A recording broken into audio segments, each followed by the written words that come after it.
Start. अध्यक्ष महोदय, मैं इसके पहले कई विषयों पर बोल चुका हूँ।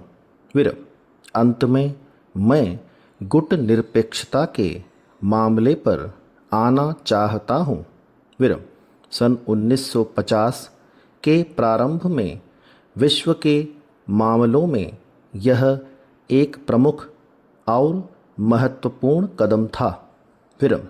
एक तरफ विश्व युद्ध समाप्त होने के बाद जब हम उपनिवेशवाद से छुटकारा पा रहे थे, तो दूसरी तरफ कुरुक्षेत्र के समान विश्व विभाजन के प्रयास किए जा रहे थे। परंतु बहुत से नेताओं ने, विशेष रूप से जवाहरलाल नेहरू ने कहा कि हम किसी के साथ क्यों रहें। हम अभी अभी उपनिवेशवादी शासन से मुक्त हुए हैं, हम किसी का पक्ष क्यों लें। और इस प्रकार गुट निरपेक्ष आंदोलन की उत्पत्ति हुई।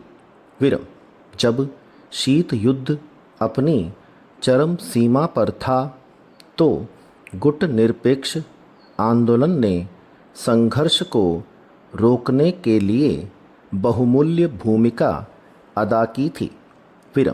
परंतु अब क्या हो गया है? परेशानी में डालने वाली द्विध्रुवता समाप्त हो गई है। आधुनिक मानव इतिहास में सबसे अधिक विस्मयकारी घटना यह घटित हुई थी कि सोवियत संघ समाप्त हो गया है। बिना किसी युद्ध के ही नाम और झंडे गायब हो गए। यह एक आश्चर्यजनक बात है। प्रश्न यह नहीं है कि इससे कुछ लोगों को दुख हो सकता है, तो कुछ को प्रसन्नता हो सकती है। प्रश्न यह है कि अब दो ध्रुव नहीं हैं। इसलिए क्या गुट निरपेक्ष आंदोलन को पुनः व्याख्या करने की आवश्यकता नहीं है? क्या हम इसे गुट निरपेक्ष ही कहते रहें, और यदि हम इसे इसी नाम से पुकारना चाहते हैं, तो अब इसकी आर्थिक मामलों से क्या भूमिका होनी चाहिए? अगर आज विश्व परिदृश्य की ओर देखा जाए, तो अभी भी बहुत असमानता है। हमारे क्षेत्रीय गुटों के बारे में क्या विचार है? उदाहरणार्थ, क्या हमें सार्क को, जिससे हम प्रत्यक्ष रूप से जुड़े हुए हैं, महत्व नहीं देना चाहिए? ऐसा लगता है कि हम अपने पड़ोसी के साथ स्थायी और अंतहीन विवाद में फंसते जा रहे हैं। मेरा कहने का मूल मुद्दा यह है कि इन विश्वास, मूल्य और विचारों की पुनः व्याख्या की जानी चाहिए।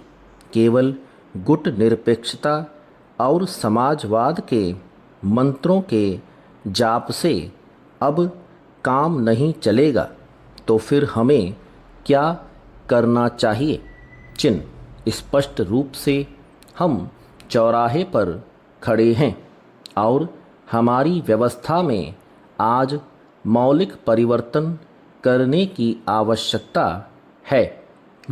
संविधान शासन का मुख्य तंत्र है। अब तक 71 संशोधन किए जा चुके हैं और गणमान्य लोगों के द्वारा संशोधन के संबंध में अनेक सुझाव दिए गए हैं, जिसके अनुसार संशोधन किया जाना है। यह मेरा दृढ़ विश्वास है कि यदि हम अपने समक्ष उपस्थित समस्याओं के समाधान के लिए सामूहिक रूप से विचार करेंगे, तब निश्चय ही हम एक सुस्पष्ट रचनात्मक उपाय ढूंढ निकाल सकते हैं। स्टॉप।